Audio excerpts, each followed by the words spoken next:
নমস্কার বন্ধুরা, আমার চ্যানেলে আপনাদেরকে সুস্বাগতম। আপনারা যেটা ইতিমধ্যেই জেনেছেন, আমার চ্যানেলেও আমি আলোচনা করেছিলাম যে পাকিস্তানের সাথে ভারত তো সিন্ধু চুক্তি ইতিমধ্যেই বাতিল করেছে বা স্থগিত করেছে। তো এর ফলে এখন ঝেলাম নদীর ওপর পাকিস্তানের কিছু কিছু অংশে বন্যার আশঙ্কা দেখা দিয়েছে, আতঙ্ক ছড়িয়ে পড়েছে। হাতিয়ান বালায় জলজরির অবস্থা ঘোষণা হয়েছে।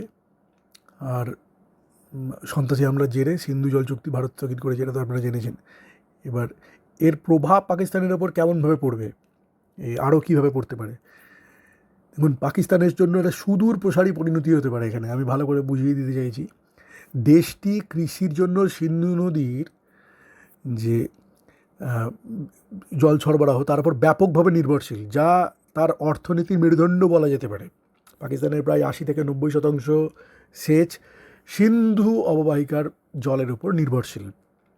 এবার পশ্চিমাঞ্চলীয় নদীগুলি থেকে জল সরবরাহে যে কোনো ব্যাঘাত, এমনকি ভবিষ্যতে ব্যাঘাতের ধারণাও বা জলের ঘাটতি আরও বাড়িয়ে তুলতে পারে, ফসলের ফলন হ্রাস করে দিতে পারে এবং অভ্যন্তরীণ অস্থিরতা বাড়বেই এর ফলে।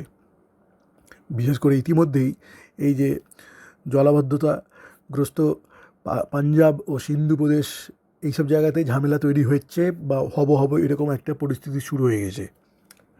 ওই যে দেখছেন না, বারবার হুমকি দিচ্ছে, ধমকি দিচ্ছে, নিউক্লিয়ার অ্যাটাক করে দেবো, আমাদেরকে এরকম ধমকি দিচ্ছে। ভারত তো কিছুই করেনি এখন পর্যন্ত, তাতেই ওদের ভয় লাগছে আমি নিউক্লিয়ার অ্যাটাক করে দেবো, এই করে দেবো।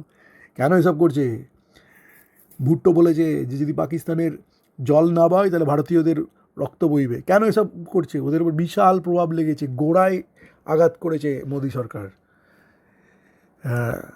এই চুক্তিটা তো প্রথমত সই করাই উচিত হয়নি আমাদের কংগ্রেসের তৎকালীন যুগের দিগ্গজ পণ্ডিতদের।